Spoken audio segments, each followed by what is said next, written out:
Hi, my name is Tristan Davis, and I'm going to be presenting a persuasive speech about stack versus tailpipe emissions.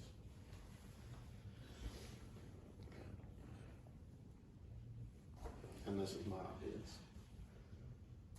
So, starting off, what is stack versus tailpipe emissions? Stack versus tailpipe emissions is an argument that has been going on since electric vehicles, or commonly referred to as EV, have become popular. When an electric vehicle is used, there is no gaseous emissions made out of a tailpipe like a traditional car. However, when you charge the car, the electric vehicle, that puts extra load on a power plant that provides the power, which increases the stack emissions, therefore making it no different than a traditional car.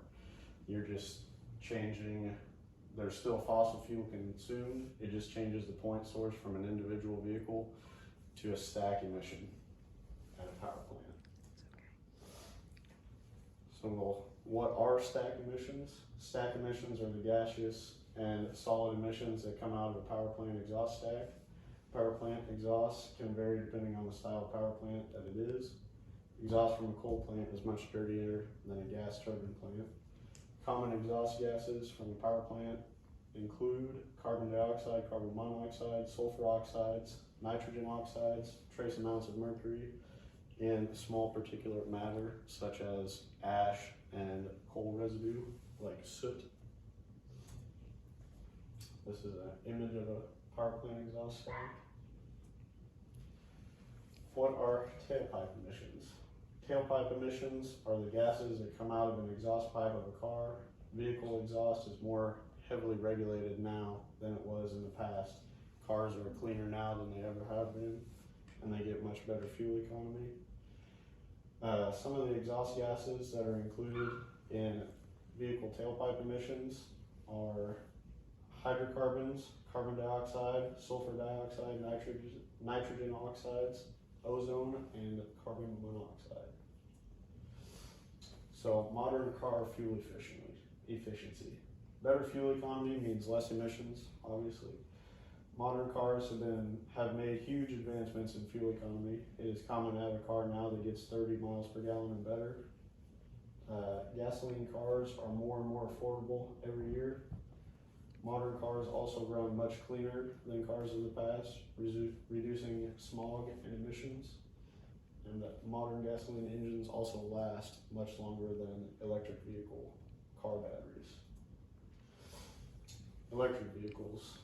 Electric vehicles have become very popular in the last decade, claiming to be more economic than a traditional gasoline vehicle.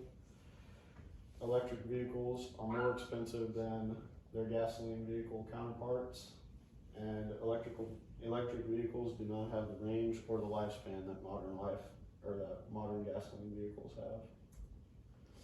This is an image of a Tesla Model S at a charging station. So we'll jump into electric vehicle battery range now. Most electrical vehicles have a battery range of less than 200 miles, depending on where you are. Depending on where you are in the country, it will be hard to find a charging station that is on your route if you have to travel farther than 200 miles. Also, charging takes much longer than refueling a gasoline car. Charging time can take anywhere from 30 minutes for a short burst of energy just to get you along, up to 8 hours for a full charge, depending on what model of electric vehicle you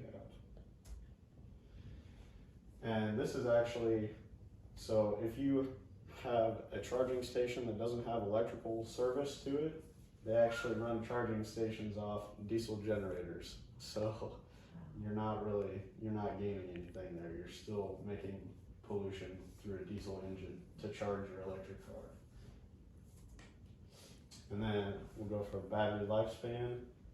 Electric vehicle car batteries have a lifespan of around 10 years or 80 to 100,000 miles before they go bad. Once batteries go bad, they must be replaced, which is very pricey and usually is more than half the cost of the vehicle. After batteries are removed from EVs, most of them are thrown into landfills, which pollute the ground by allowing heavy metals such as lead to leach in. So batteries are non-recyclable. Once they're done, so they just get thrown away and fill up landfills. And here's an image of a car battery dump. They just throw them in the ground and let them sit because there's nothing to do with them. And in conclusion, electric vehicles are not as economical as modern gasoline engine cars. More technological advancements are needed before there will be a viable replacement for them. Also, current battery technology is not that good. It needs great improvements so that more energy can be stored and used, as well as all emissions saved from electric vehicles, they're not really saved. They're just transferred from a tailpipe emission at a stack they're transferred from a tailpipe emission to a stack emission, because all the emissions that the car saves when it's running are transferred to the power plant when you're charging. Any questions from the audience? Well, that was very interesting. I don't think I would get an electric car just yet until those better improvements are made. Yeah. Because I don't like the fact that they dump the batteries somewhere. That they need to come up with some way to recycle some part of it, maybe. I didn't know any of that. No, I didn't either. I thought electric's the way to go. Right. This is eye-opening. Yeah. That's what all the electric car companies trying to tell you, but they're really not saving anything. The backstory is hidden. And you're right. If I want to take that on a vacation, I might not find a charging station, so I am out of luck. Mm-hmm. I think I'll stick with gasoline. I know it's cleaner emissions for the time being until they do make more improvements. Very interesting. Thank you. All right.